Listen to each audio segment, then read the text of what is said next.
Welcome, everyone.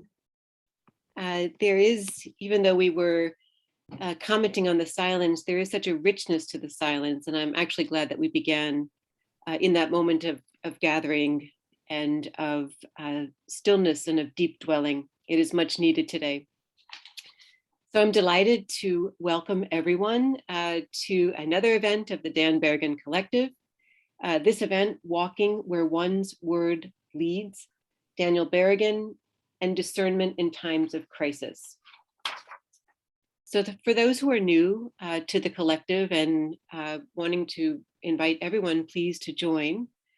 The Berrigan Collective exists to promote the person, thought, and legacy of activism of Daniel Berrigan, but not, of course, in the sense of nostalgia, but how are we to live it at this moment now, and to live it with great vitality and great energy and great urgency. Our collective comes out of the tradition promoted by Berrigan, in which contemplation, reflection, and study flow into and from community, activism, and resistance. We hope to provide a space for dialogue between the writings of Berrigan and contemporary communities of resistance that share his concerns and expand them. We wish to center the experiences and concerns of women, folks of color, people of the global majority, younger people, LGBTQ+ folks, immigrants, the incarcerated, and those who have difficulty finding a voice in academic, religious, and social institutions. And we wish to be as accessible as possible and use a variety of media, writing, art, music, poetry, celebration, and social media. So of course, now you all want to join, I'm sure. So for our program this evening, I am quite honored to introduce our two speakers. Each speaker will speak for 25 minutes, and then we'll open space in the community for questions, insight, reflection. And our first speaker will be Professor Dan Kosachi, who is an assistant professor of religious studies at Marywood University in Scranton, Pennsylvania. He is the co-editor of the Berrigan Letters, personal correspondence between Daniel and Philip Berrigan. Dan's presentation will explore Berrigan's experience of discernment in his life of resistance. And our second speaker will be Edgar Rivera Colón, a medical anthropologist who teaches courses on health justice and the history of racism in medicine at the University of Southern California's Keck School of Medicine's Narrative Medicine program. Dr. Rivera Colón is also faculty at Columbia University's Narrative Medicine program, where he trains students in qualitative research methods.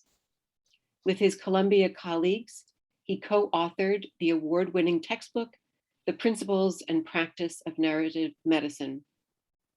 Along with Patrick Herber, he recently published Slow Burn, Humid Pitch, Cultivating Care, While Livin' La Covida Loca in NACLA, Report on the Americas.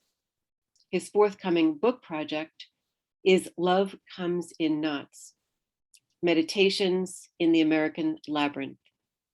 He hosts a podcast about politics and spirituality called Karl Marx Ate My Field Notes, and he's also a member of the Los Angeles Tenants Union. So we thought, and I'm gonna just put these out there now, just to have a few questions that you might wanna be holding as we listen to our wonderful speakers this evening. And one question is, what about Dan Berrigan's life and work that speak to you about acting in the face of the multiple crises we face today? And another question suggested in so much of Edgar's work, as he's been asking us, how do we name this moment? What is my task to do in this moment? And what is ours to do together? Okay, so before our speakers begin, I ask once again that you take a moment to gather yourselves, to sit in that deep and ever vital silence that we all have. And we'll allow then Father Terry Moran to begin our work this evening with a prayer.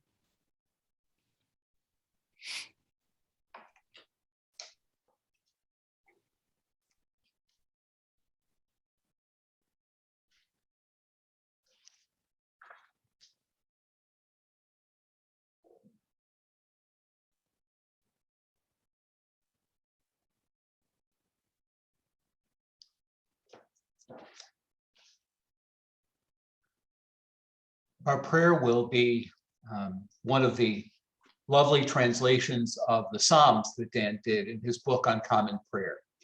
And it's his translation of Psalm 115. And I'd like to preface it with a little bit of his commentary on that psalm that speaks, I think, to our theme this evening of what does it mean to choose in this time of crisis. So Dan writes, "The command to love God also resumes all other commands, a kind of sacred canopy, placing human conduct under the most exalted sign, giving a final dignity to our creaturehood. If we are also commanded not to kill, not to blaspheme, not to exploit, not to misuse or covet possessions, not to indulge our ego in lust, in hatred, in dissension, all this is a rather spiritless code. Perhaps a code of convenience or a code of Stoics, until the Spirit breathes on it, mothers it. Then, then, the commands become the mysterious prelude of a holy visitation, the road the mystics walk. I love your command, they shout in exaltation." So Dan prays in the words of Psalm 119. "A double heart be far from me, Lord. I love your commands. My hope is your promise. A lying tongue be far from me. I love your promise. My hope is your law."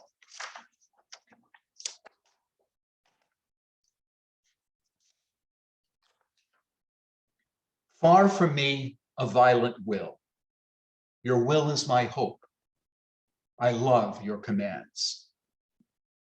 To witness your law, to love your commands, be my first love. Amen. Amen. Thank you, Terry. All right, Dan, ready to take it away? Wonderful. Well, I'm tempted now after that beautiful prayer just to stop and stop right there. I'm going to be referencing more of that commentary later in my remarks. That is just my favorite thing maybe Dan ever wrote, actually. I just love that rendering of that psalm. Thanks so much for joining us, everybody. It's such a pleasure to work with Anna and Terry and Colleen and Bill in putting this event together, and such a pleasure to be with Edgar on this panel tonight, and such a pleasure to be with all of you. Thanks so much for making time to be here. I've just put together a very, very simple, bare bones PowerPoint, only because there are sometimes in my paper where I have a lengthier quote from Dan or someone else, and it's just, for me at least, it's always easier when somebody's doing that to follow along on the screen. So I'm just going to share my screen now, and hopefully that'll work here. Okay. Can everybody see that? Okay, great. In her profile of Dan and Phil Berrigan in Divine Disobedience, Francine Duplessis Gray refers to Dan as a typical Jesuit. And yet, what comes next in her description of Berrigan's life is anything but typical of the Jesuit order. For example, she writes that Dan, quote, talked disconcertingly about adopting a child. It was part of his agitation against compulsory celibacy. He loved children, he said. He had always wanted a son. Why should he be robbed of a joy which priests would have 10 years from now? He delighted in expounding on all the embarrassments which such an adoption would cause to the church, end quote. I would submit that of all the words we might use to describe Dan Berrigan's more than 3/4 of a century in the Society of Jesus, typical would be very near the bottom of the list. In my presentation this evening, I'd first like to reflect together on the poem which gives the name to our gathering. The poem is entitled September 27, 1971. A Chinese ideogram shows someone standing by his word. Fidelity, freedom consequent on the accepted necessity of walking where one's word leads, wherever. Hebrew prophets and singers also struck the theme. Bodies belong where words lead, though the common run of experience be that stature shrinks as the word inflates. The synthesis, no matter what, or better, nevertheless. So I'm going to break my reflections tonight into 3 parts based on Dan Berrigan's discernment. The first 2 parts he mentions explicitly right in this poem, fidelity and freedom. The third part was equally important in his own discernment throughout his life, and fortuitously, it provides an alliterative completion here, friendship. These 3 elements, fidelity, freedom, and friendship, were essential for Berrigan, especially in his state of life as a Jesuit. Before diving into these topics, however, it will be helpful to consider what Ignatian discernment is in the first place. Only through the lens of Ignatius of Loyola and his spiritual exercises should we evaluate any Jesuit's practice of discernment, regardless of how typical he might or might not have been. The process of Ignatian discernment is at the very heart of the spiritual exercises. A common misapprehension concerning discernment is that the process entails making decisions between good and bad alternatives. In fact, Ignatian discernment is understood as a decision between 2 goods. In Berrigan's case, deciding to engage in nonviolent disobedience in Catonsville was a major decision, which I will refer to later in my presentation.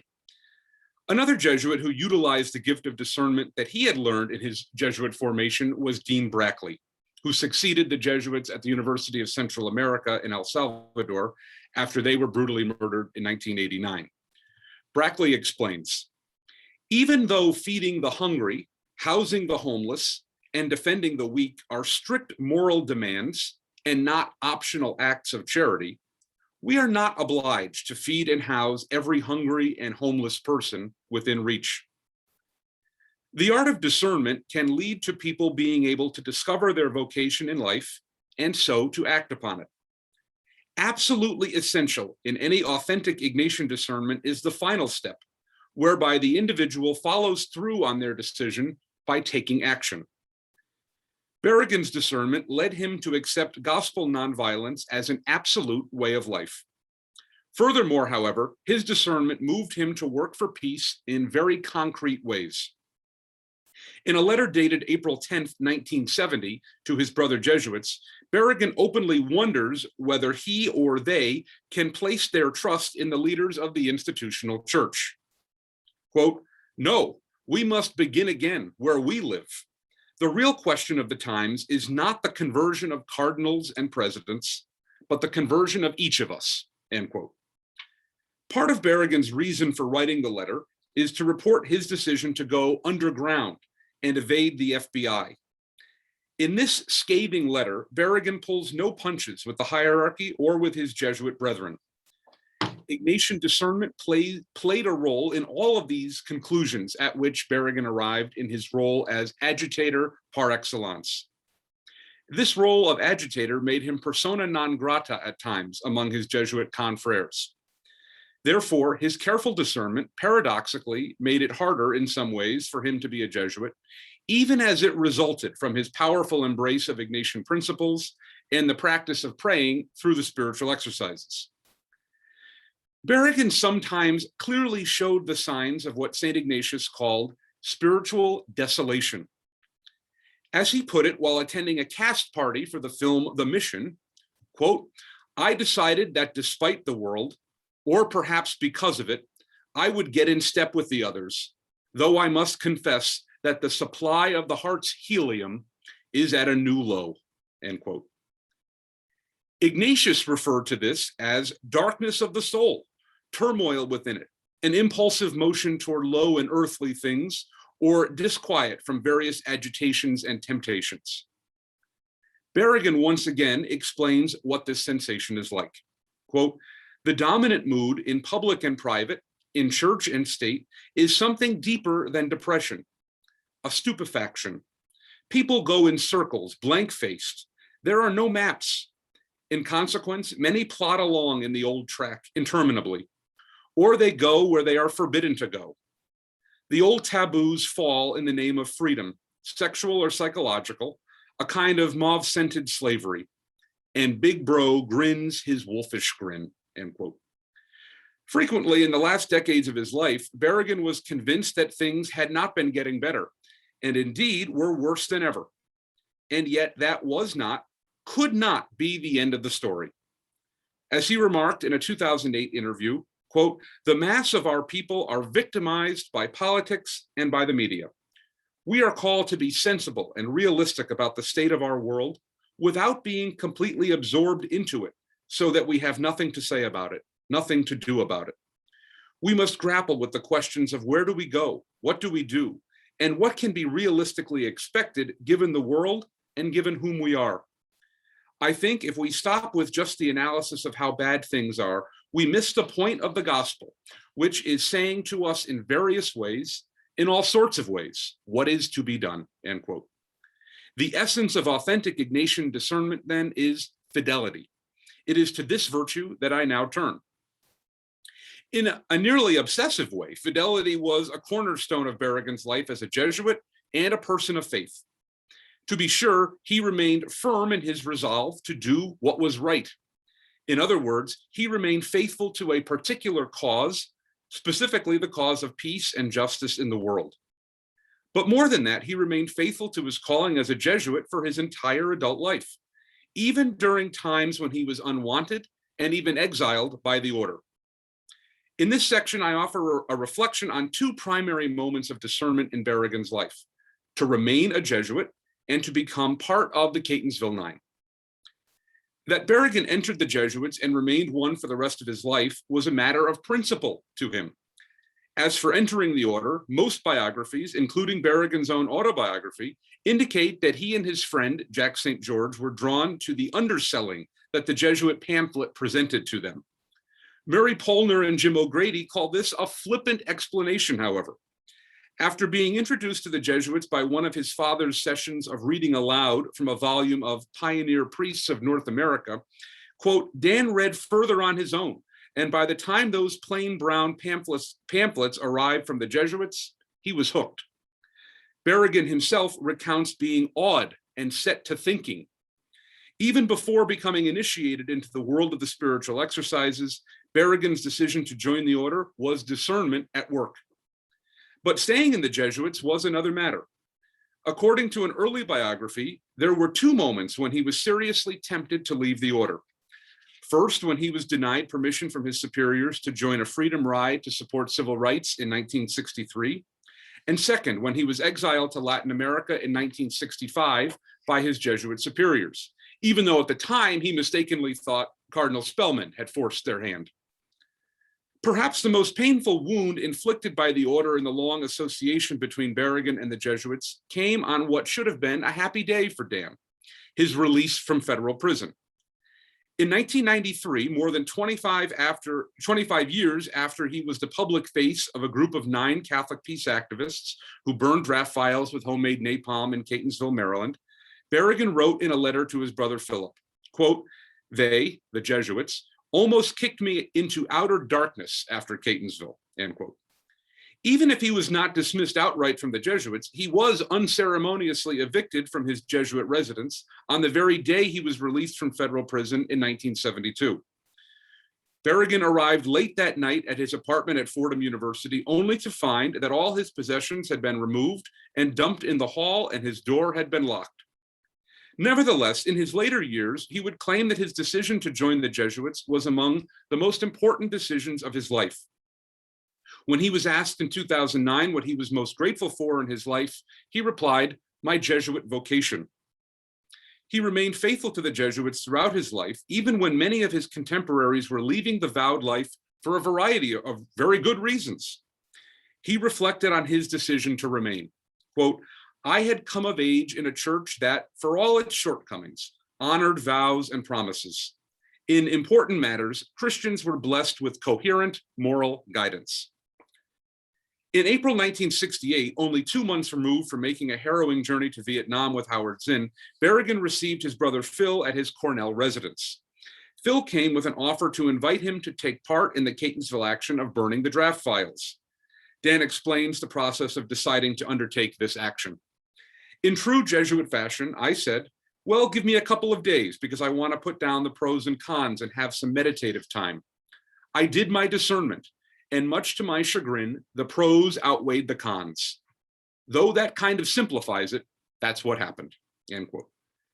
Berrigan is noting another significant aspect of the spiritual exercises and the life of any Jesuit, the reality of the process of discernment in making any decision. Contrast Berrigan's faithfulness to his own description of infidelity. He said, quote, "Infidelity, to indulge the hope of creating public order as the way of evading one's inner disorder. A like infidelity, to stand guard over one's inner order, to fear the casting off into the deep, implicit in a vocation to public order. The first is an evasion, the second, a slavery," end quote. Berrigan's life of fidelity was anything but a slavery, which is why fidelity is so tied closely to freedom, the second virtue I wish to mention today. Berrigan writes, "What really counts is a life which may or may not have a tragic ending, but which is lived under a sign of submission and of freedom," end quote. It should come as no surprise to those who have read anything Berrigan wrote that he would also pen these words. But at the same time, reflecting on them today is a deeply confusing practice. What does submission have to do with freedom? Our society today would regard these two states of being as totally opposed to one another. How can you submit to the will of another and simultaneously be free? This is indeed a paradox, perhaps even a mystery. As Berrigan writes, though, quote, "A sense of mystery as contrasted with a devotion toward magic. Mystery is affected, according to Catholic belief, when a symbolic activity, quite modest and concrete, brings about a meeting of two freedoms, the divine and the human, and the opportunity of creative change in human life, a climate of choice. Magic, on the other hand, announces an automatic possession of the divine by humans and its manipulation toward human ends, the genie in the bottle," end quote. When we consider Berrigan's understanding of freedom, I believe these two dimensions, the human and divine, must be held in tandem. The sacramental life of the church is so fundamental to Berrigan's ethical outlook. And yet, when we celebrate the sacraments, we submit to the rituals set forth by the church. I realize, even as I say these words, that there were so many infamous stories of Berrigan's own departure from the prescribed ecclesial rubrics in celebrating this or that sacrament. And yet, recall whose sacraments these were on all of these occasions. I can't help but share one of the most oft-told of these anecdotes from the recently departed Jim Forrest. He recounted how Berrigan would often preside at an informal Eucharist with Forrest and Tom Cornell. After some time, Dan was told to discontinue the practice immediately. Unable to proceed in their work without their Eucharistic sustenance, Berrigan decided not to follow the ordinance. Quote, "Let the Lord make of this what he will," end quote. In one of his most profound reflections on the Eucharist, Berrigan once again considers Jesus's and the martyrs' destinies in this world. Quote, "I can only call theirs, and clumsily, a vanquishing freedom. It is a kind of dazzling moral consistency. It is verified at every turn and twist of life, goes its own way, speaks up and pays up. unmasks the seductive lie, keeps good-humored under provocation. In fact, lives out broadly and concretely the formula of love in 1 Corinthians 13. But it is almost redundant to dwell on such things. We know the signs. Berrigan characterized his decision to join the Catonsville action as one that brought about a sense of immense freedom, as though in choosing I could now breathe deep and call my life my own. I think our experience tells us, though, that when Berrigan is talking about submission, he is not commending that to us all in a general sense, but rather in a very particular understanding of the word. Not all submission is equal. If we submit to this or that political party or political leader, or to the consumer society, or to sex, to money, or any other material thing, then we will in fact be enslaved to the thing or person to whom we submit. But if we submit to another in love, we know precisely how freeing that feeling can be. Listen to Berrigan's commentary on Psalm 119. Here, I think this is a slightly different passage than you were reading, Terry, a few paragraphs away. Quote, "It seems to me that love is obedient, ringed with a sense of limits, careful not to offend, conscious of taboos, creaturely, in fact. It does not go its own way, do its own thing, in a way precious to the romantic, the immature, the parasitic," end quote. All of us know what it is to love someone and to be loved by someone. Love does place boundaries on what we can do, but they are not burdensome boundaries. We know this in our own experience. Spending the night without sleep is tiresome and a burden, but spending the night with a sick child or a dying parent or grandparent, even though we experience an exhausting lack of sleep, is no burden. This submission in love is not servitude, but freedom. We do it not because we have to, but because that is precisely where the Holy Spirit is breathing life into us. Notice the difference between the Holy Spirit and the evil spirit, according to St. Ignatius. The enemy acts like a false lover, insofar as he tries to remain secret and undetected. For such a scoundrel, speaking with evil intent and trying to seduce us, wants his words and solicitations to remain secret. The authentic lover, who is the mediator of freedom for the beloved, is open and honest and truthful. The false lover, a liar. But how do we overcome that and ultimately make the right decision? Who helps us to freedom? Ignatius continues, quote, second quote on this slide. "When the enemy of human nature turns his wiles and persuasions upon an upright person, he intends and desires them to be received and kept in secrecy. But when the person reveals them to his or her good confessor or some other spiritual person who understands the enemy's deceits and malice, he is grievously disappointed, for he quickly sees that he cannot succeed in the malicious project he began because his manifest deceptions have been detected," end quote. Typical Jesuit that he was then, it is no surprise that Berrigan would turn to so many trusted friends in his battle against this enemy. I now consider their role in his discernment. Friendship was not only among Berrigan's most integral personal characteristics, but it was a theological foundation for him that served as a bedrock in his decision to remain a Jesuit.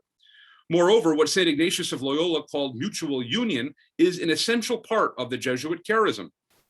Berrigan's deepest engagement with friendship appears in his book, Portraits of Those I Love, which he describes as a tribute to friendship. Interestingly, he also reflects on friendship specifically from his perspective as a priest. Friendship, he writes, is also a chief delight of the celibate life. Furthermore, friendship is not something limited to this life. Of Peter Morin, the co-founder of the Catholic Worker Movement, Berrigan writes of friendship with a man whom he never met. Though this is a circumstance that may appear inhibiting to friendship, Berrigan reminds the reader that most of us have yet to pass a time of incubating love with various admired mentors, peers, gurus, saviors, opposite numbers. Something still awaits, we are promised, under another sky, and we in a more serviceable frame than the body of this death, end quote. Friendships with both Jesuit and not, ordained and lay, Catholic and not, gay and straight, family and enemy, are absolutely essential to Berrigan's understanding of the religious life. Friendship was a part of Berrigan's life that is intertwined throughout every major act of discernment he carried out. The key friends to whom he turned time and again were his brothers Phil and Jerry, Dorothy Day, and Thomas Merton. Incidentally, it was Merton who convinced Berrigan to remain a Jesuit in the face of the two major moments that most tested his membership in the order, which I mentioned earlier. On both occasions, Merton counseled Berrigan to remain faithful to his vow of obedience, and more to the point, he encouraged Berrigan to put things in perspective. When Berrigan was upset that his Jesuit superiors would not allow him to take part in the freedom rides, Merton counseled, quote, "A violent break with superiors would only tend to cast discredit on all the initiatives you have so far taken and render them all suspect as part of a dangerous process leading to radicalization and defection," end quote. Again, when Berrigan was exiled to Latin America after preaching a homily at a memorial mass for Roger Laporte on November 11th, 1965, Merton wrote unsympathetically, offering a sense of perspective for Berrigan. "For one, I have never managed to get awful sorry for your going to Latin America.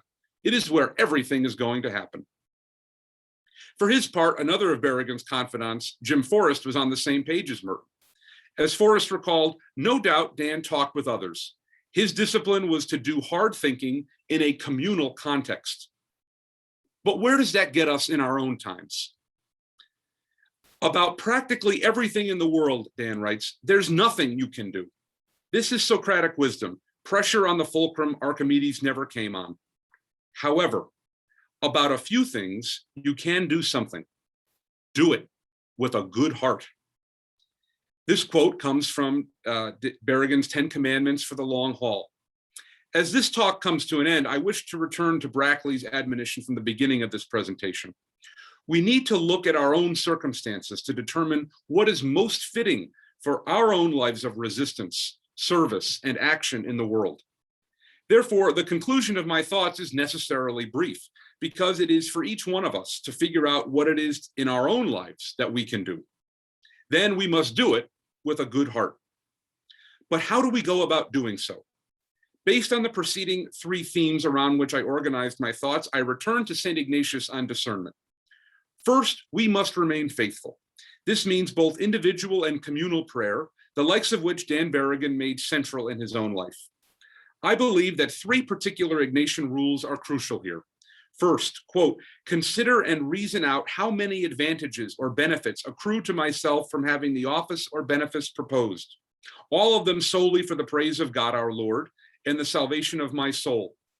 In other words, if we are discerning between two goods that can help us be active in the world, get out a piece of paper, write down pros and cons, and weigh the relative strengths and weaknesses of each side, just as Dan did before deciding to accept Phil's invitation to join the Catonsville Nine. Second, I will consider as if I were at the point of death what procedure and norm I will at that time wish I had used in the present election. Then, guiding myself by that norm, I should make my decision on the whole matter. Finally, and even more overwhelmingly, Ignatian writes these words: "Imagining and considering in what condition I will find myself on Judgment Day, I will think how at that time I will wish I had decided in regard to the present matter. And the rule which I will then wish I had followed is what I shall apply now, in order that then I may be in complete contentment and joy." This sort of discerning gets the heart pumping just a little bit faster in my experience, and yours too, I bet. In short, we must heed Berrigan's advice from his Sermon from the Underground of August 2nd, 1970. We must translate atrocities in our own lives. He preached these words, quote, "Perhaps we have no translation. Perhaps our lives are meant to go on as usual. Perhaps for us there will be no suffering. Perhaps we will continue to link our lives not with the great people whose lives are commended to us today, but with obedient American Christians, with the good, obedient German Christians under the Nazis. I do not know, because regretfully, I do not know you," end quote. Returning once again to Berrigan's decision to join the Catonsville Nine, such a decision would have been impossible without Phil's urging him in that direction. While further discernment clearly took place, Berrigan recalls there was only the force of friendship and an offer. So I can offer only one final piece of advice regarding our states in life. Let's commit to being faithful friends to others and open to faithful friends in our own lives. Then we are most free and have the potential to translate the suffering of others into our own lives and be in solidarity with those who need it most. Thank you very much. Great, wonderful, Dan, and so beautiful. Thank you so much. Edgar, are you ready to go? Yes, I am. Thank you, Dan, for that. Wonderful. It brought back a lot of memories of interacting with Dan. And I'm not going to do a PowerPoint. I'm just going to sort of talk a little bit and in one sense sort of respond to you and think about this question of the moment we're living in. I think 19 or 18 to 23. And any good sociologist will tell you that that's the most influential age in terms of developing people's political formation, their spiritual, theological perspective. And being an ex-Jesuit, and I hope my internet's going to work. I have to ask you, apologize for the shitty internet, but also the fact that I live in East LA, so there's a lot of noise. And I have an 8-year-old and 13-year-old niece who I share a house with, so, and a dog. So you'll be hearing the rhythms of life as I speak. So in going through that process of being in the Jesuits, being a good friend of Dan's, of John Deere, Peter Cicchino, people that we all love, I sort of learned by listening. And being an ex-Jesuit is like being an ex-member of the Communist Party. You never really leave it, right? Or being a Catholic, you never really leave Catholicism. And I'm not a Catholic anymore, but I certainly am a Christian and a Marxist.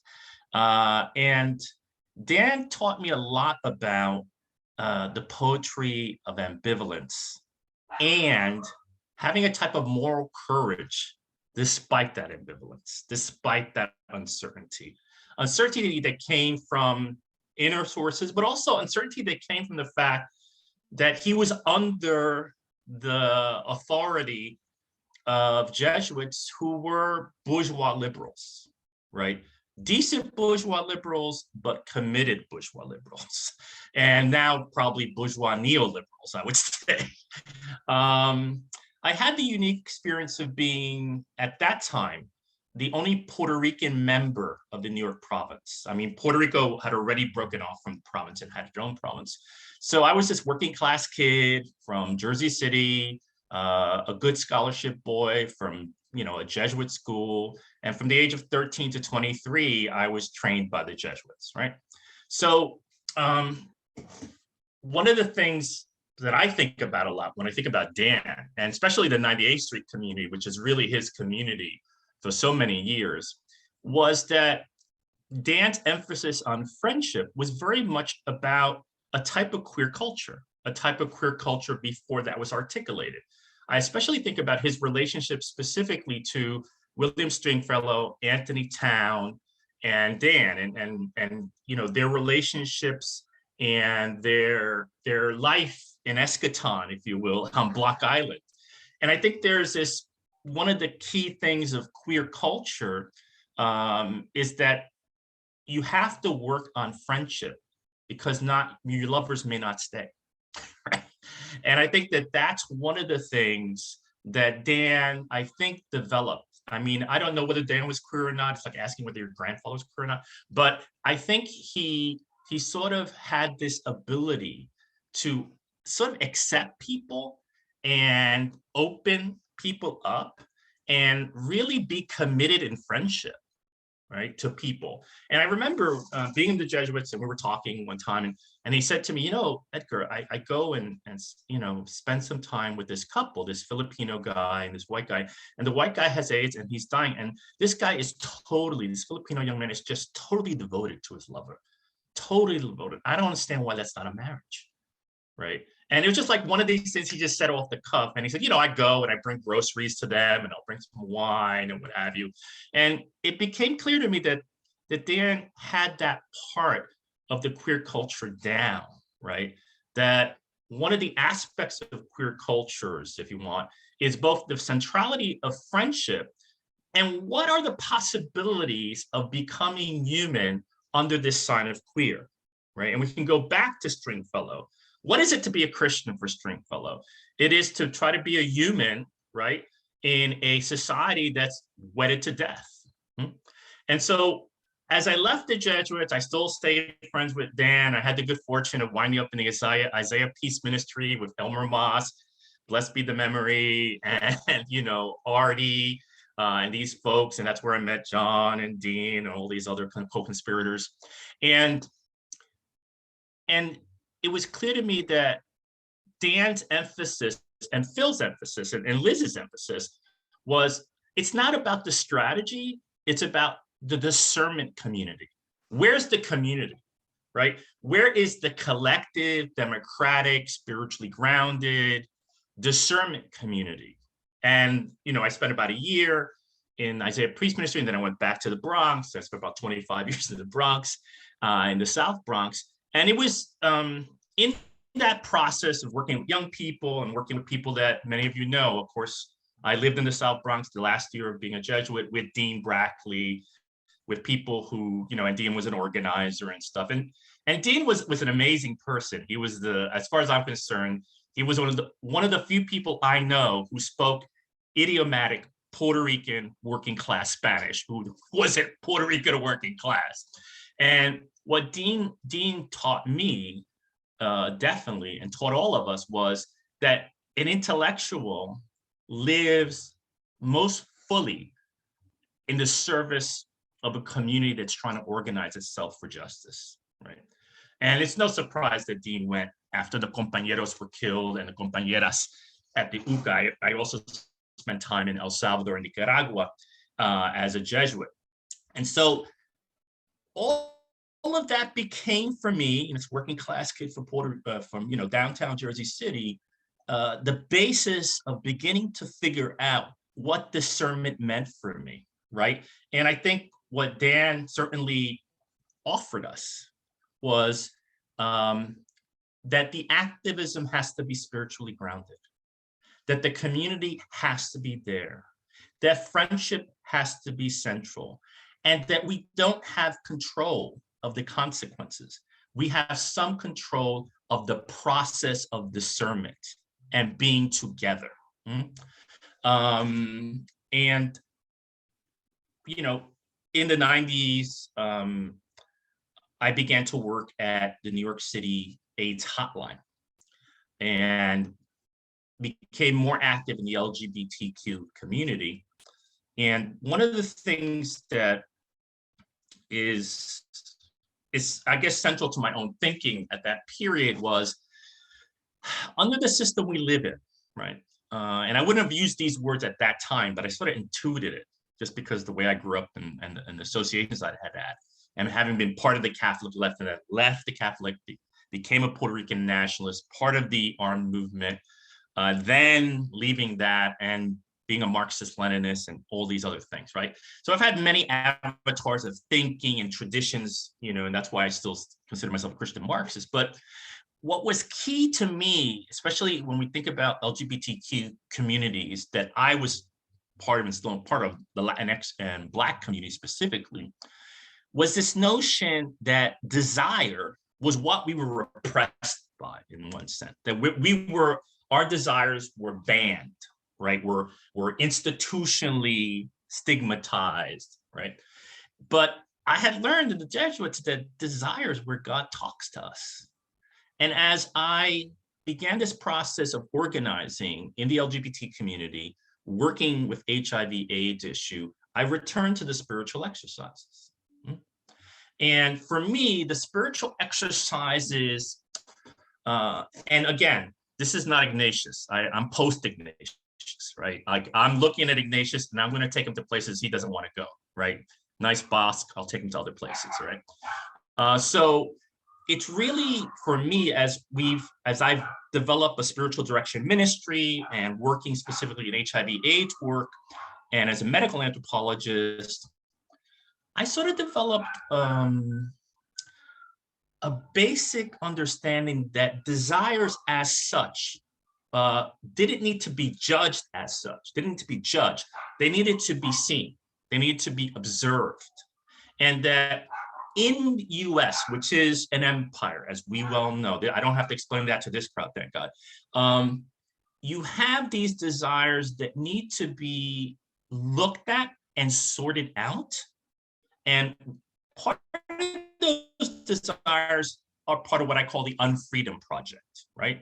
They're that side that locates us in the ego, in narcissism as a sociality, right? In that tradition of the US, the settler colonial tradition. And then there are desires that move us away from that, move us into other people, move us into the world. And Dan was definitely this person who was trying to say to us, you see this world, you see this community, this is what we're missioned to, right? And I was at some of these liturgies with Dan, I was a pious, I was like, oh my God, what's he doing now? But I understood later that he was trying to figure out how best to break bread with comrades, right? And we think about the Emmaus story as the comrades see each other as comrades in the breaking of the bread, in the breaking of the bread, in the breaking of the body, in the breaking of the good order, the fracture of good order, to invoke that phrase. And so with that Unfreedom Project, Unfreedom and the Freedom Project, it came to me slowly, and this is what I'm writing this book about, that if you really go through those desires and do an inventory, you get a social map. You get a social map of the society you're in. And with those desires, you can begin to ask that question of those desires. Where did you come from? What is your name? How did you get entailed in my story? Right? Those fundamental questions. What is your name? And remember, in the scriptures, that scene where, Jesus, is expelling a demon. He said, what's your name? And they say, well, we're legion, we're many, right? Go to the pigs, right? Think of the kosher kitchen. Go to the pigs, right? So one of the things that helped me think through this was, okay, one of these apparatuses of desire is totally about the reproduction of capitalism, of consumption, right? And another part of this desire is about the Freedom Project. And we need to learn to do this spiritual discernment on an individual level, using reason and affect and all the other things that are our capacities, but we need to do it collectively as well. So as time went on, I started doing more research among LGBTQ folks, and I got involved with something called the House Ballroom community. And for those of you that don't know it, it's actually a kinship system and a dance performance circuit founded in the late 60s by Black and Latinx LGBTQ people. There's a show on TV called Pose that talks about it. And that community really pushed me because doing a focus group, we were developing the first seroprevalence study of the ballroom community in New York City, where it was founded. And we asked these young people who we were training as workers, why don't the HIV prevention messages work with Latinx, men who have sex with men, and Black and our community? And they basically, what they said? They said to us, well, first of all, on some level, their answer was like, telling us to fuck off. But the answer was, you always talk about sex and never about love, right? You never engage our creative spirits, that we're cultural producers and that we're creative. And you never talk about spirituality to us, right? As we listened to that, the three ethnographers who were running the focus groups, we debriefed, and basically we said we just got shellacked.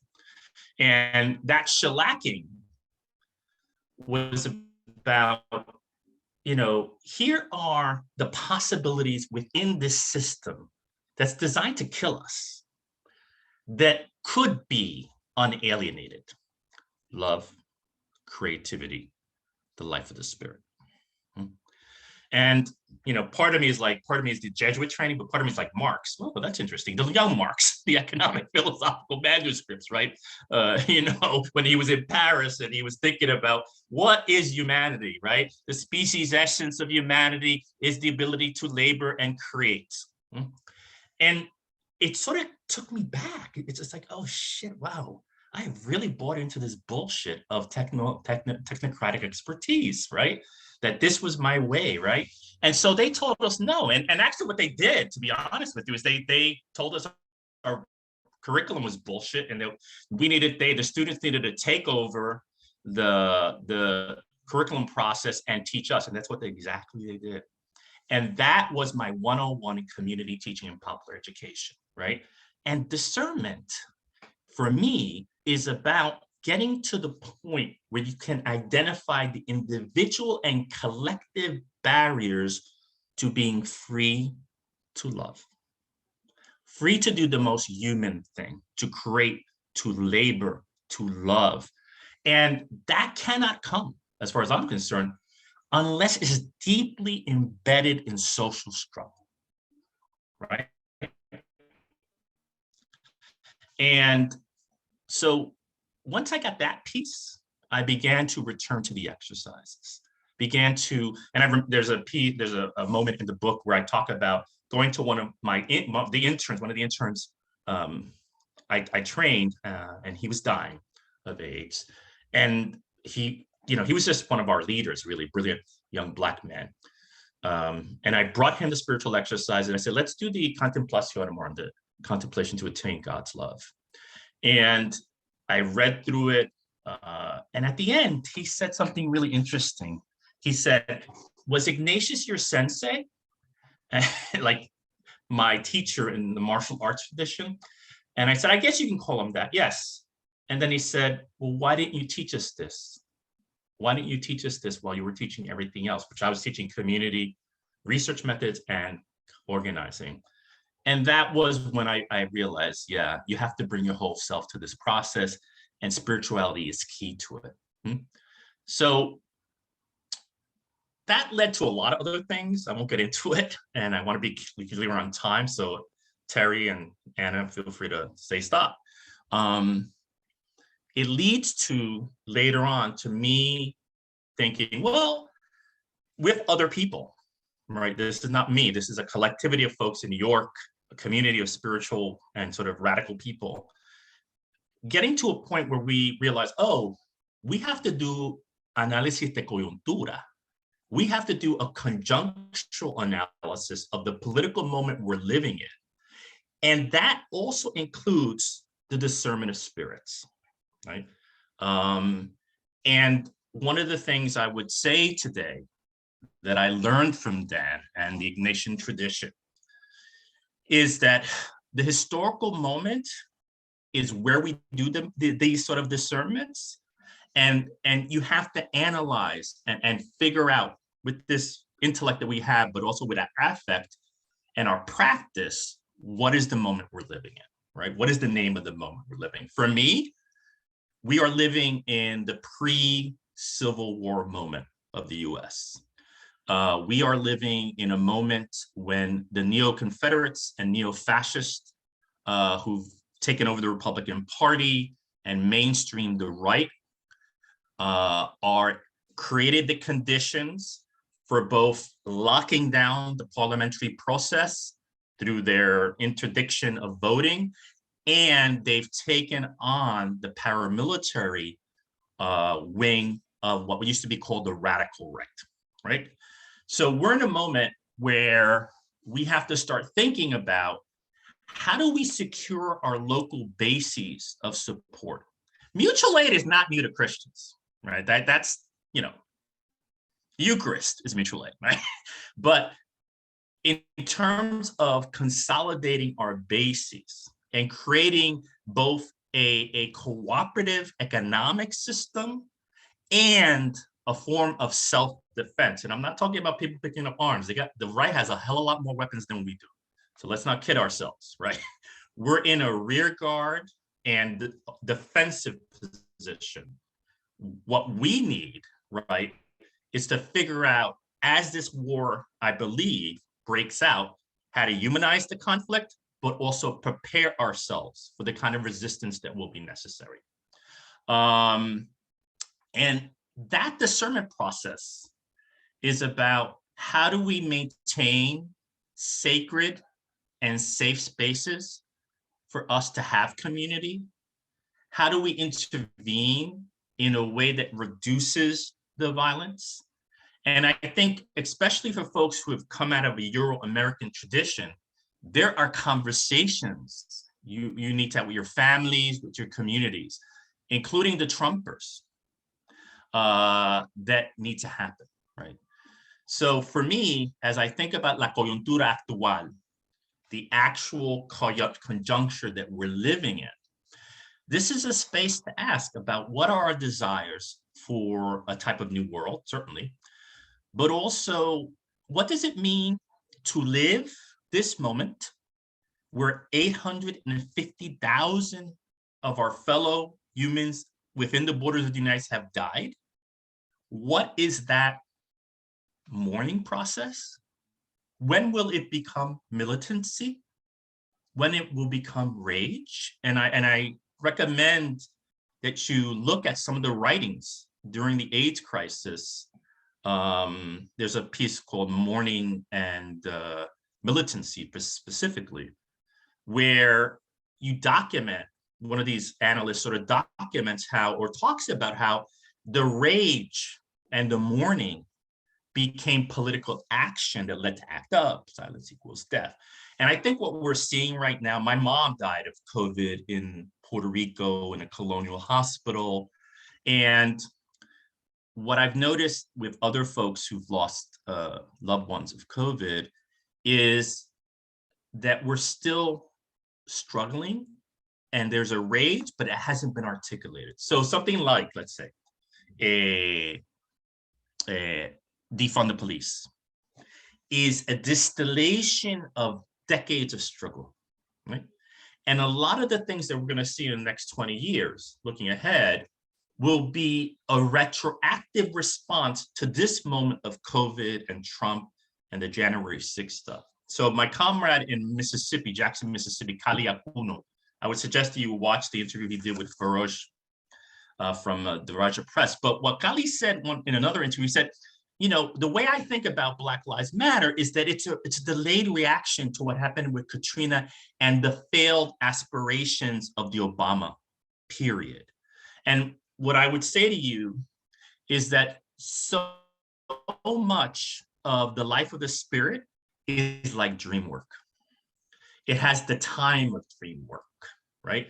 And so too what I would call the social unconscious of our society has those aspects. And that's why a spark happens, in this case, the murder of our brother George Floyd in Minnesota, and it becomes a spark, right?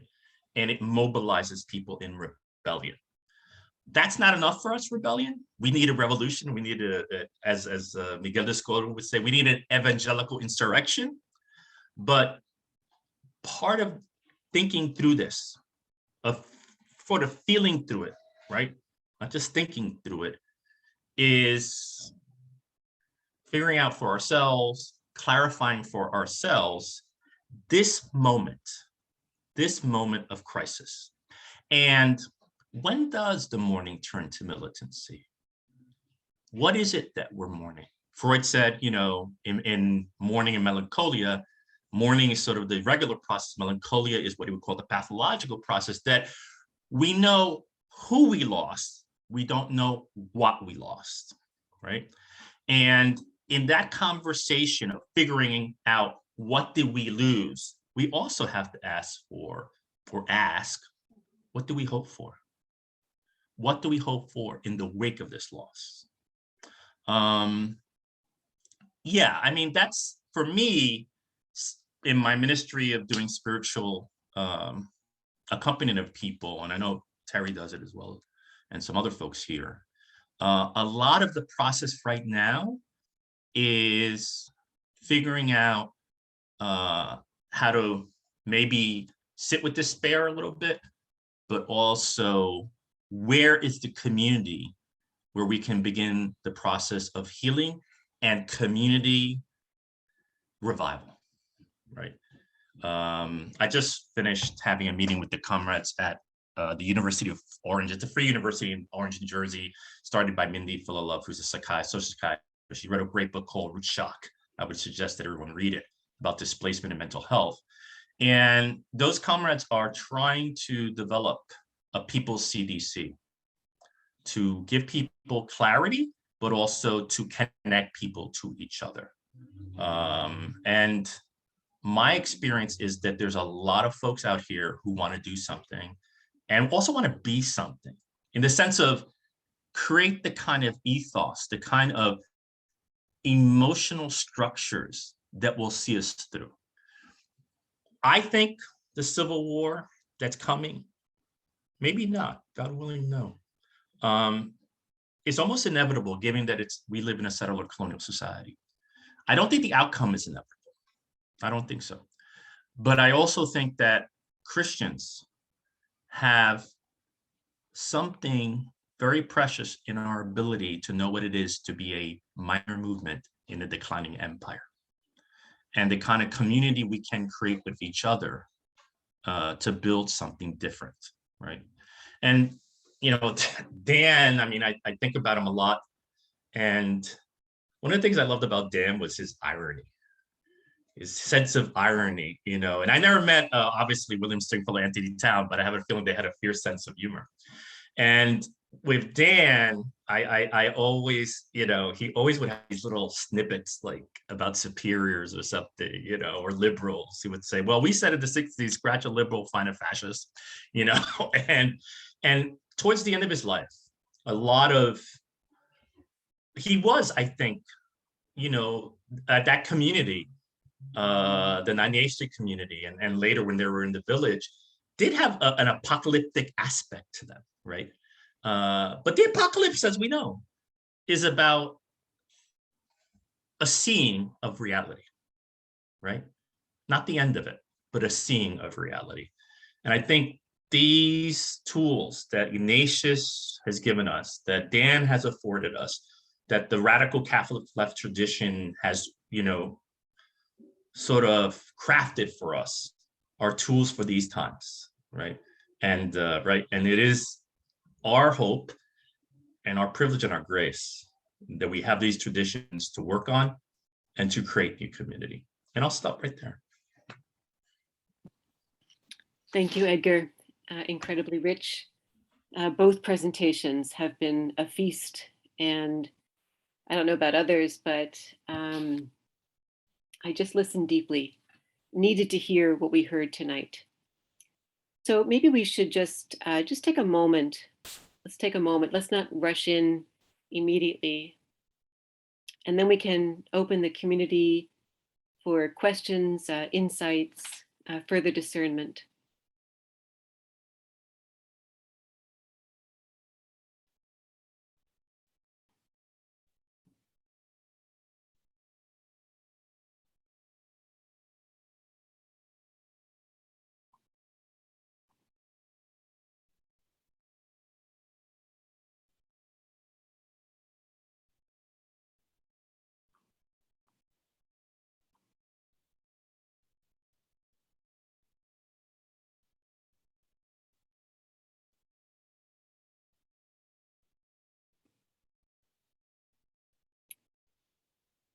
Okay, would anyone like to, I have a host of things to ask, but I would very much love to hear from others first. Is there anyone who would like to start us off?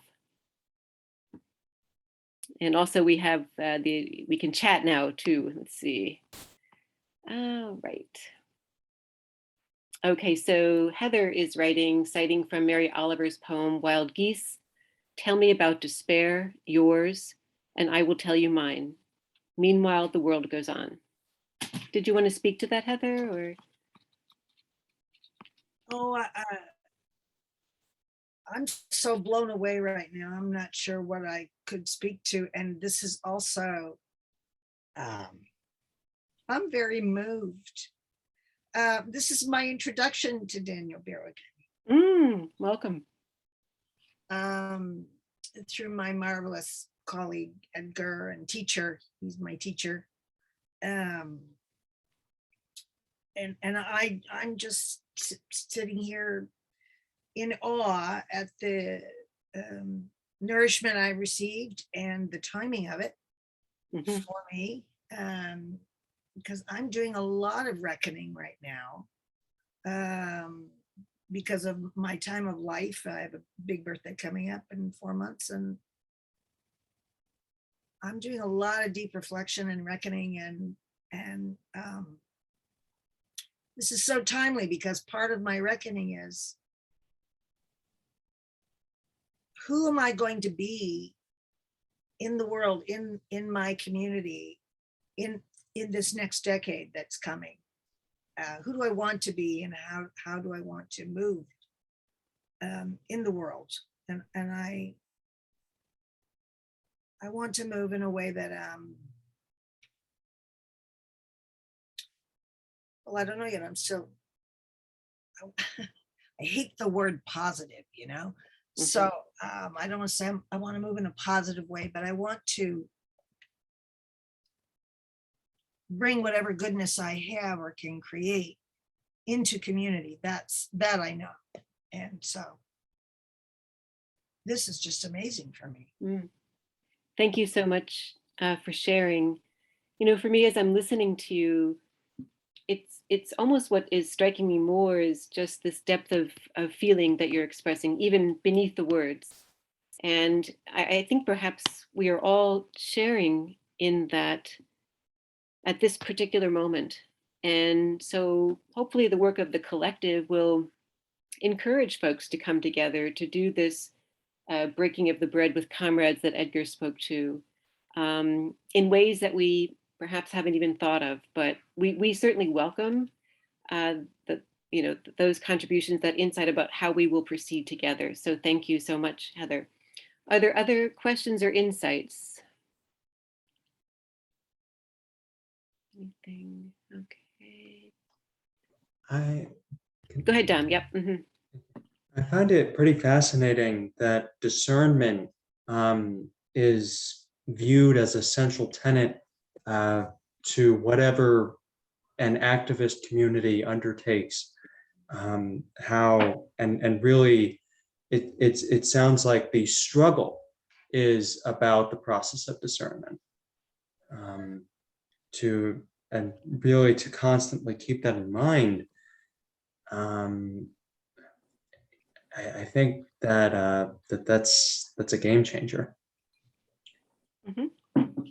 And would either Dan or Edgar, would you like to respond to Dom?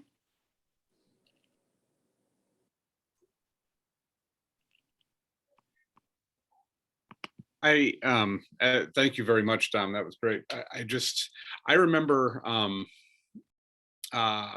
when I was an undergraduate at Fordham, we were very happy to have the late Simon Herrick, who was a good friend of Dan's and a housemate of his at the 98th Street community. He came and gave a presentation on the Iraq War, which was just in sort of in its early days of that phase of it anyway.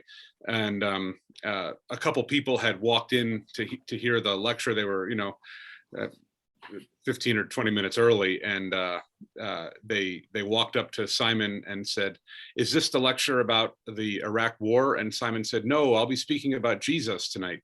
And he then went on, once the lecture started, I had to grab the people to tell them, they thought they were in the wrong place, so I grabbed them to tell them to come back in. He went on in the lecture to say, if your eyes are fixed on Jesus, then that will sort of guide the way. And it clearly, for activists of faith, and activists really, it doesn't necessarily even need to be a faith component, but certainly if you're coming out of a faith tradition, discernment is so crucial. So yeah, thanks so much for raising that point, Dom. That was great. Yeah, I totally agree with what Dan was saying. And I just also want to do a little connection here. Heather Cariou is a consummate actor, and so is Dominic Mastrodonato. And he has a theater group, and I think Heather and you should get to know each other because you're both in the creative arts and you're extraordinary people. So let's connect that. The other thing I would say is, and you know this, both of you, Heather and Dominic, know this, that soul work, the soul, right? There's the old Greek thing, you know, the ghost in the body stuff.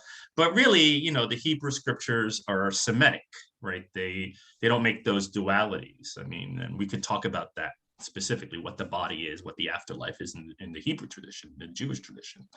But one of the, and Stringfellow was good at this. Like, he's like, oh, that's Hellenization, right? That's like people that are being Hellenized, you know, Paul and all that. But the thing I would say is that, Dominic, when your theater group is together and you're working, that energy is soul. It's soul work, right? And it actually creates that space for other things to happen.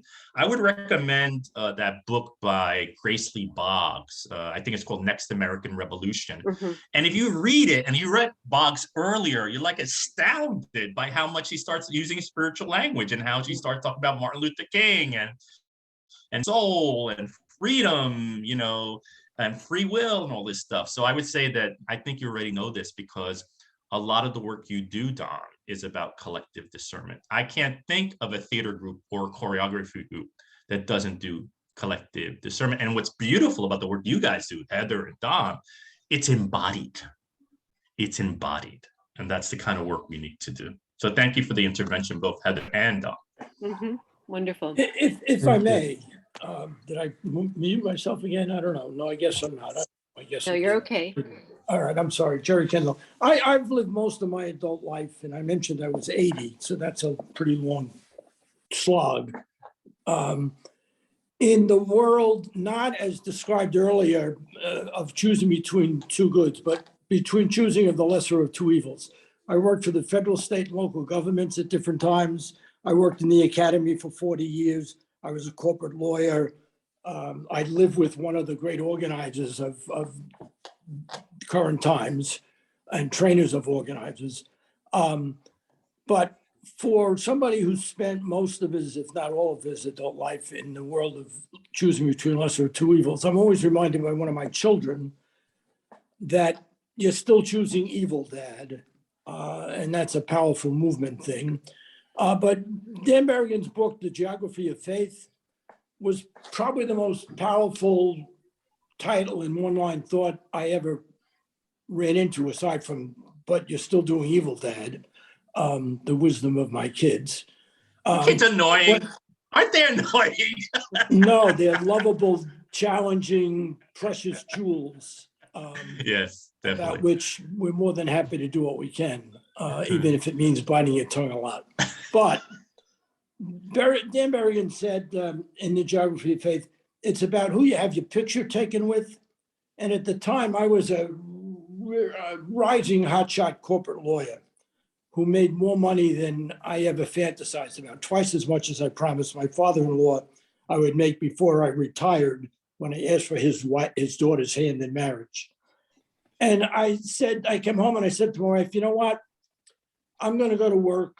And I got a job with the welfare department, which was a political job. So I wasn't starving to death, but I was downwardly mobile.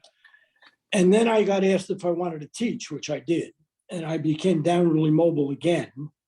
And getting from the world of lesser of two evils to the world of choosing between two goods is a step or a leap or a jump or something that I think is much harder than a lot of the rhetoric that is contemporary rhetoric about such things. And I'm always torn, one more sentence, I'm always torn between, is my mission to save the world or to save my soul and the guys next to me, or the person's next to me soul? And I know most of the major organizers, troublemakers, paid professional troublemakers of the 20th and 21st century, late 20th century. And we're pretty much all determined to try to save the world and create movements. And one of the disappointments in some of these conversations for me, and this is purely personal, I'm not judging anybody else, I don't intend to, is even if I'm a rotten so-and-so, isn't there a larger calling to engage with the powers and principalities? And I won't go as far as Edgar by a long shot. My father was a cop and I'm a lawyer. So I'm a rigid law and order freak. You sound like the guys I went to high school with, Jerry. Yeah, well, you may have. I grew up in Brooklyn. I can do Toyd Street and Jersey City. Brooklyn College, St. John's Law School, etc. But the powers and principalities strikes me recently. I don't know whether it was Bill's book about Dan Berrigan that I read recently, or some other book that's focused on the powers and principalities. But Illich and some of the people from back in the 50s and 60s said discernment was about figuring out how they operated and how we could best engage and discern, to use that word, what the real values of the person we were talking with and respecting were, so you could have a serious dialogue. That's my rambling response to this experience. Wonderful. Thank you. Thank you. Thank you so much. Thank you very much. Thank you, Jerry. Edgar or Dan, if not, we can go to the next question. Or... Well, you know, it's like being on a panel where you're like with Bill, wrote a book on this stuff. I think Bill should respond. I mean, you know, I know about the powers and principalities, but I don't know the way that Bill does. So, brother, I'm giving you the mic. Bill?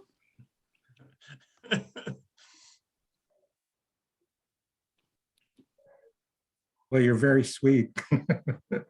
Yeah,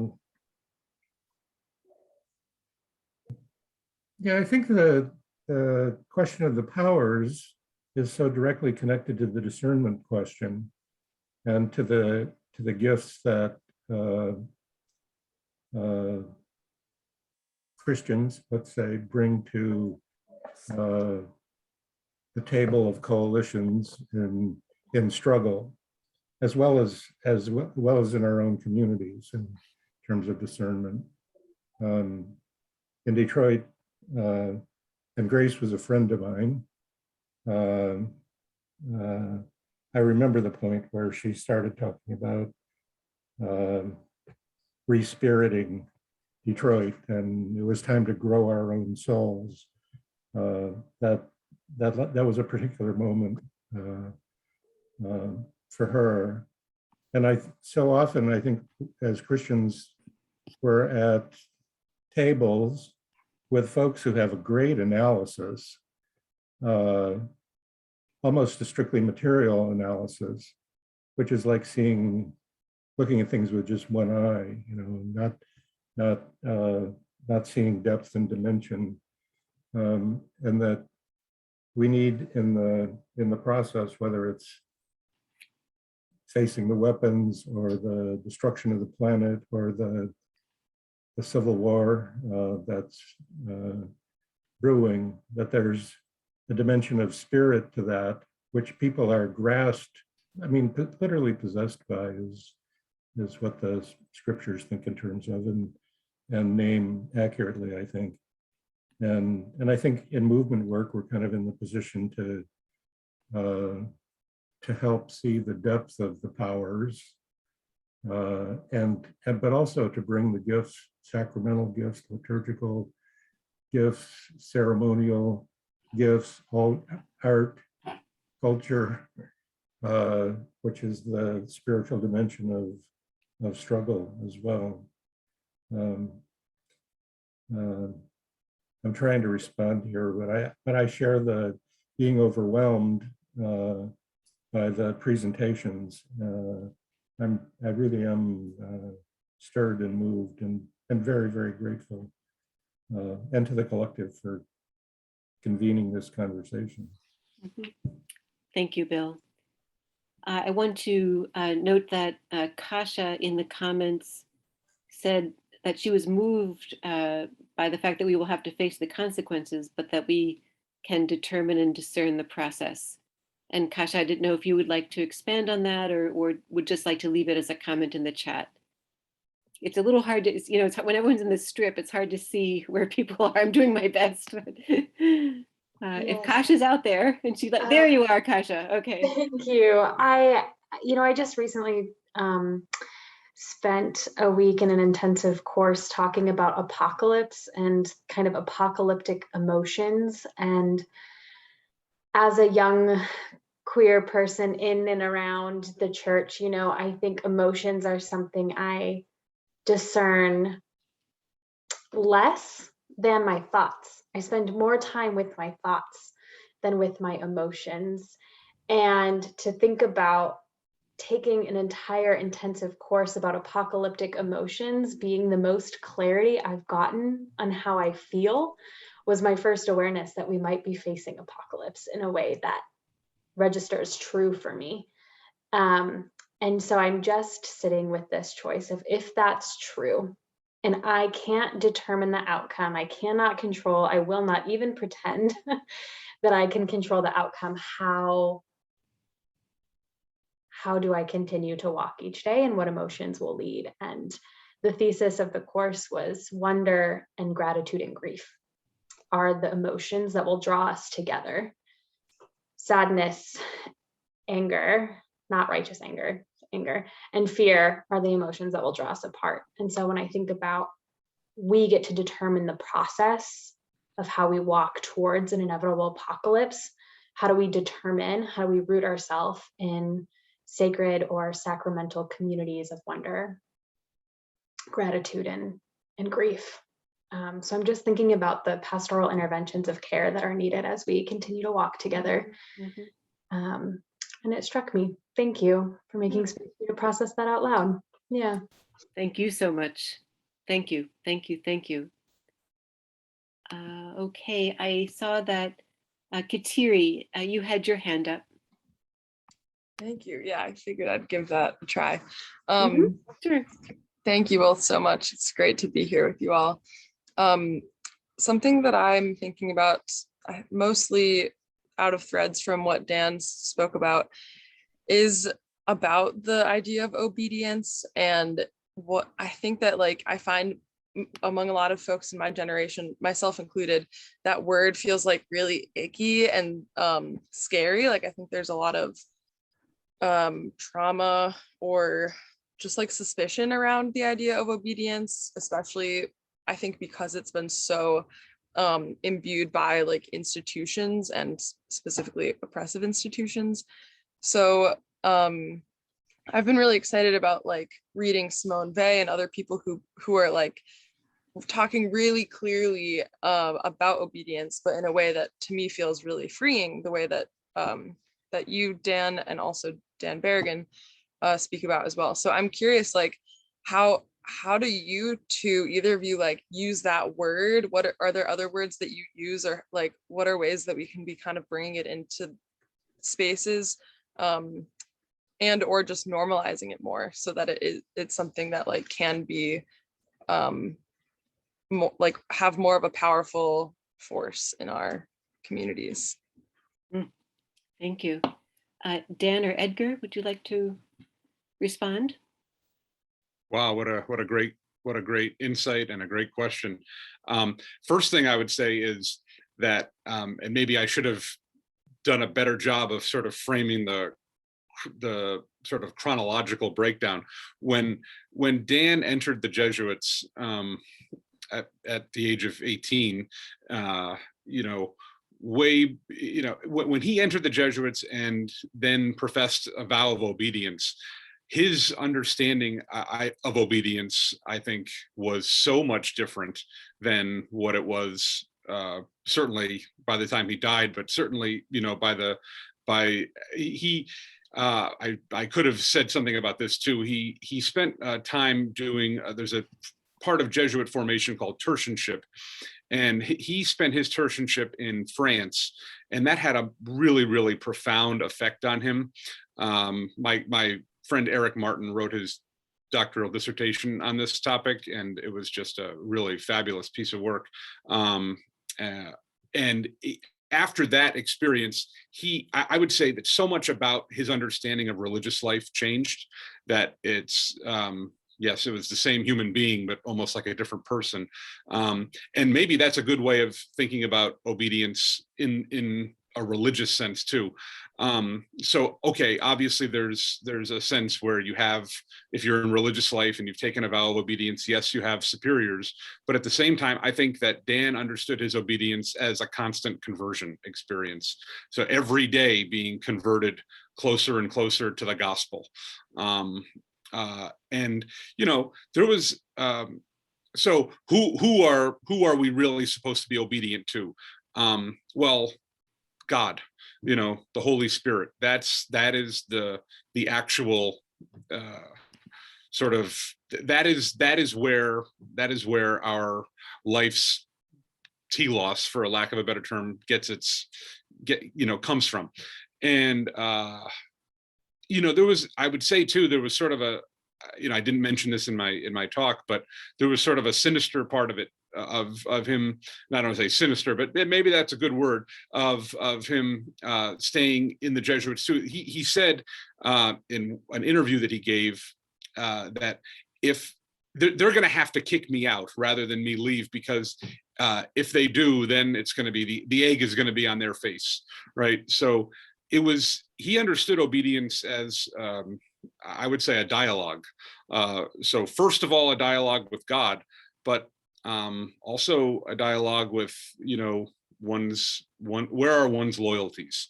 I don't know. I feel like I sort of rambled my way through that, but clearly there was his conversion. Part of his conversion was a changing understanding of obedience. Mm-hmm.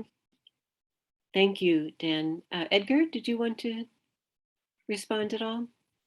I totally agree. And when he was at, I guess, Palais Le Monial, which was the tertianship place in France, he met the worker priest, as Bill Hartman has been telling us. And I think for me, the way I interpret it, you know, I mean, when you go into the Jesuits, you go into an elite force. And that was much more present when Dan did his novitiate, that you were the best of the best, right? The creme de, you know, little delusional, more than a little delusional. But I think when he went to France, and this is just my interpretation, he returned to his working class roots in a different way.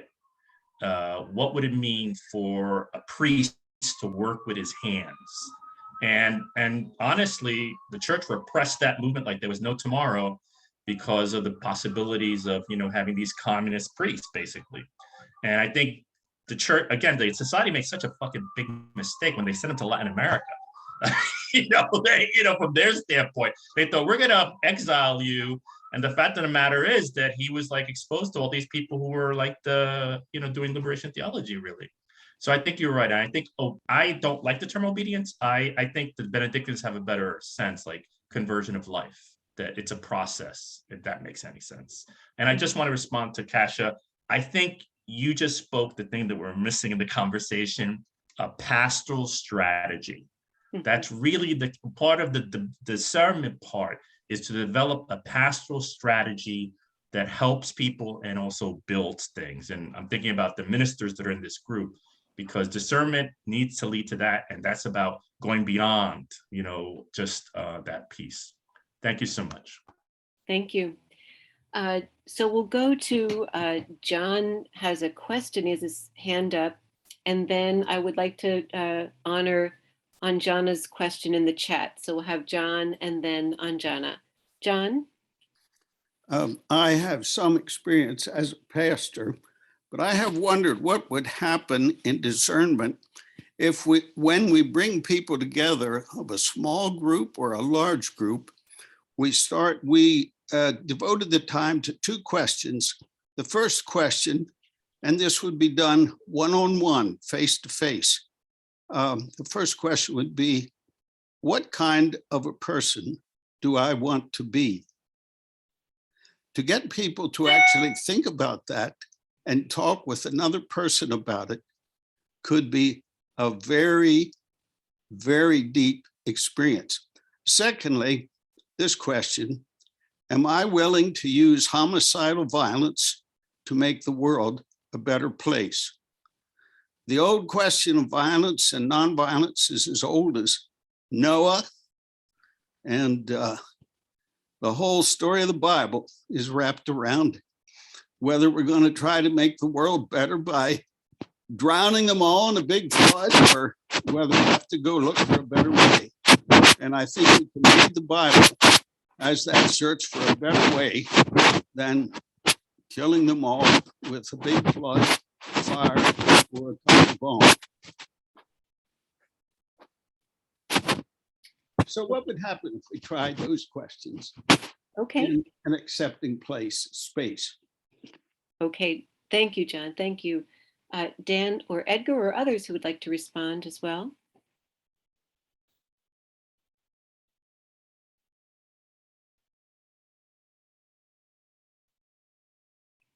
Just to say to John, I have a friend of mine, Sam Roca, who came out of the charismatic movement and is part of a group of Catholic socialists. And Sam always asks his students, as a first essay, is, please tell me, that's my niece, she's having a bit of a meltdown. Please tell me your heart's true desire.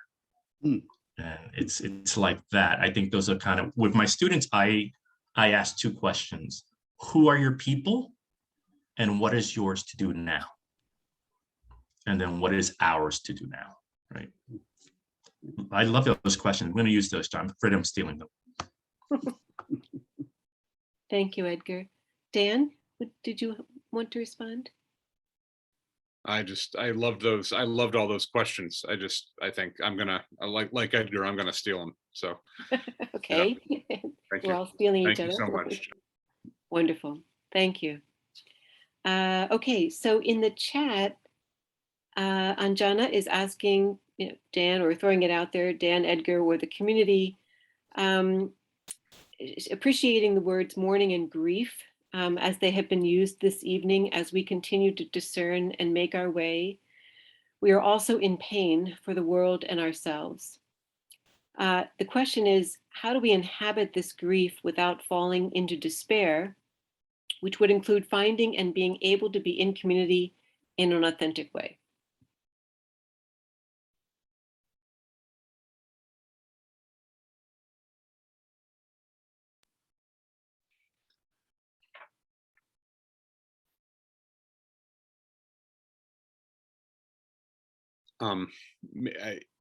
Another, these are just incredibly rich comments and questions. I mean, the key word to the answer there is community.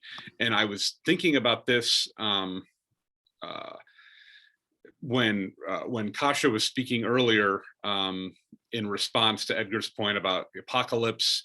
I don't know if any of you have seen the amazing film of Gods and Men, but I just have to recommend it to all of you in the highest possible way.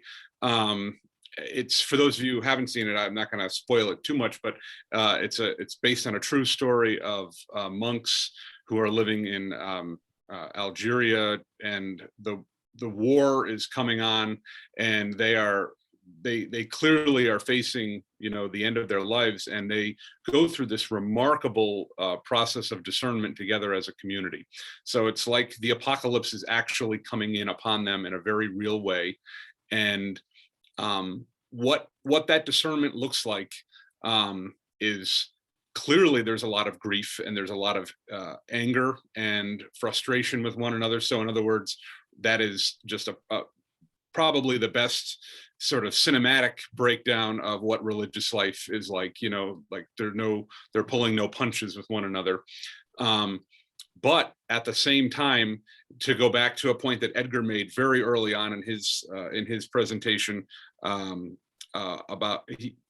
was talking about learning by listening, and I'm thinking about the synod that Pope Francis is calling for now, and the synod has been, it's been in place since the end of Second Vatican Council, and it hasn't really, the synod is supposed to be about listening, but it hasn't really done a good job of that. So hopefully there's going to be more listening going on now, because that's what the synodal process is supposed to be. And when discernment is done in a communal way, authentically, it's supposed to be synodal, right? They're supposed to be listening. And I think the film gets at that very, very well. And as Bill is pointing out in the chat now, not only were they in dialogue with one another in their community, but also with their neighbors in the community, most of whom were not Catholic. So this is not just about, just about within your little group. Dan Berrigan always said to me one time when I went to visit him at his apartment, he says, "I will walk with whoever wants to walk." And the implication there was across any line whatsoever. First of all, religious line, but Edgar did such a good job of highlighting the LGBTQ plus community, and Dan being part of that, race, you name it. So anyway, I commend that movie to all of you. It's a brilliant movie. It's so touching. It's just touching. I just wanted to say to Anjana, who's my sister from Jersey City, who I didn't meet till I went to California, but just to say hi. I think that community piece is important. And I like to hear from other people around that, because all of us have had experiences of grief and despair. I'd love to hear other people. I'm going to call people out. I am a teacher. Dean Hammer, I'd like to hear from you. John Bach, I want to hear from people. So, I'm just going to shout you out like that because I spent 25 years in the Bronx. They did teach me something. Would John or Dean like to respond? Well, let's see. Going through the long strip of pictures here. I'll lovingly defer to Dean. Go ahead, Dean. The stage is yours. Probably 5,000 bags in that. Oh, yeah. I know how Big you bag. can get a paper, you get 5,000 pretty quickly. Wow. Well, I'm amazed by the gathering and the spirit of the gathering. Holding laboriously. I just wonder if folks could be on mute. Terry, could you do that? Am I unmuted? So I'm amazed by the gathering, the spirit of the gathering. And I feel like Dan is smiling down on us. The one thing that I've been holding is the centrality of the scriptures and the inspiration that that's brought to us. So I would just kind of widen the scope that the preparation for Plowshares 8 and for other actions, we called them Bible studies. And that was no accident. So I would just add to the mix the mystery and the inspiration of embodying the scriptures as they inspire us. Thank you, Dean.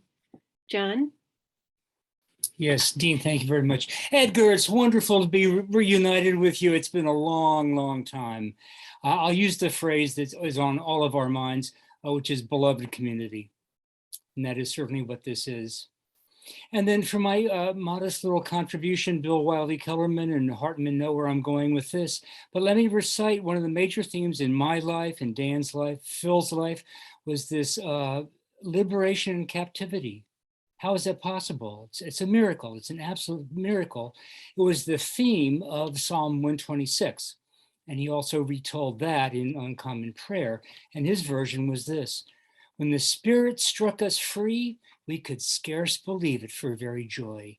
Were we free? Were we wrapped in a dream of freedom? Our mouths filled with laughter, our tongues with pure joy. The oppressors were awestruck. What marvels this Spirit works for them. Like a torrent and flood, our people streamed out, locks, bars, cages, gulags, ghettos, a nightmare scattered. We trod those long furrows, slaves, sowing in tears. A lightning bolt loosed us. And now we tread those same furrows, staggering, half drunk with joy, the golden sheaves in our arms. Dan and put those golden sheaves in our arms, taught us how to be free in captivity. And we do that for each other. Dearest sisters and brothers and siblings, we all love each other. Much love. Thank you. Thank you. Thank you so much. Are there others who would like to join in, would like to say something, to offer something? Oh, did I see a hand there? Bill, did you want to say something? Yeah, thank you, John, for that remembrance and recitation of that psalm. That was, I've heard you share it before, and you've got it in your heart, let alone from your lips. So gracias there. Two things from our conversation. One, earlier on, it was mentioned about the powers and principalities that Jerry brought up. And I'm reminded of Simone Weil, who at one point said, and I have it on my phone here, it says, no matter what the circumstances, the worst betrayal will always be to subordinate ourselves to this apparatus and to trample underfoot in its service all human values in ourselves and in others. A dedication to the system or to walk away from the system, the powers that be. So the principalities and powers, they are around us. And as Edgar kind of pointed us in the direction of understanding that we're in the shadow of maybe another civil war that is haunting us and stalking us. It makes me think also that it's almost like in the 4th century, the monks, they had to flee what was happening in the society that were then followers of Jesus and of the Christ. And they fled to the desert. And maybe this is some way of figuring that out. But at the same time, how do we do that as community? And Dean alluded to that with Plowshares 8. I think that the Plowshares 8 created that space for discernment and for study. And I remember Phil would always say, if you have anything, if you have the scripture, the Old and New Testament, you'll be okay. That was a baseline that he worked from and always felt that was so important to have as a part of our community discernment. Keep it within the boundaries of the scripture, and you can find your way into darkness. So I thank you for this time tonight with everyone. Thank you so much. Thank you. I think Heather maybe had her hand up. Is Heather here? Yes, I just wanted to, I'm repeating everyone now, about to comment on how do we not fall into despair with our mourning and what's unique right now in our time perhaps is that so much of our mourning is both personal and collective, that we feel the grief that we're sitting in, as it were, it's all around us and the mourning, and then we have our own personal mourning, people we've lost, parts of our own self and our own lives that we've lost as a result of what's going on. So my answer is how do we grieve and mourn without falling into despair is to do it together. But also maybe the idea of creating new rituals and making this particular kind of grief and mourning a sacrament in a way that's different from how we usually think of it or experience it.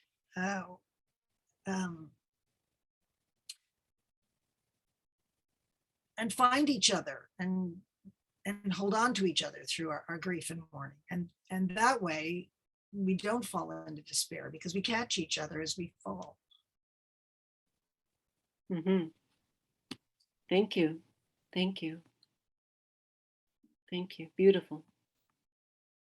So are there any other final questions, offerings? I'm just going through the list here. It might be that time that Dan would say, we've been good long enough.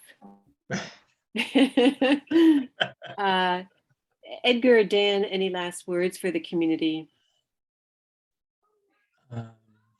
I will say this, Anjana Cruz is part of our Black Reconstruction Collective study group. Nice, nice. And I would just say to folks, there are many texts that allow us Rosetta Stones Mhm. to this empire, many Rosetta Stones. And one of them is Black Reconstruction in America by Du Bois. And I would encourage people to study it collectively. And,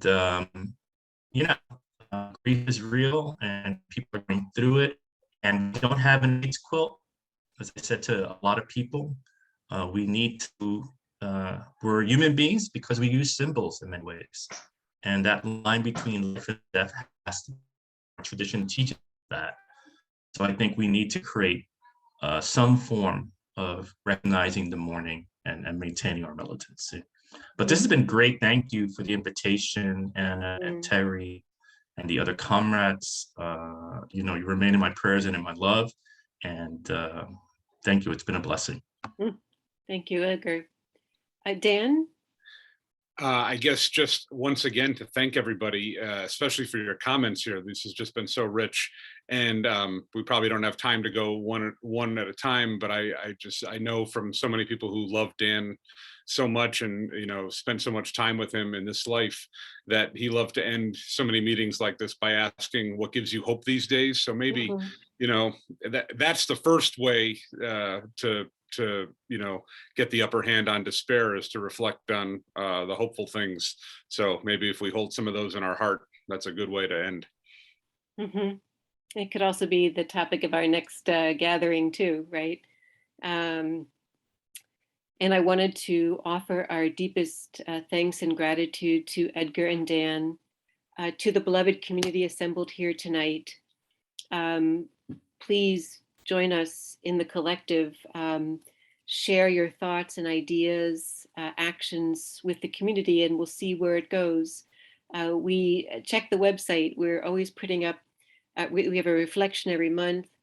We are working on putting together a journal, and we'll be having more of these gatherings, but open to other ways of gathering. So just send those in as well.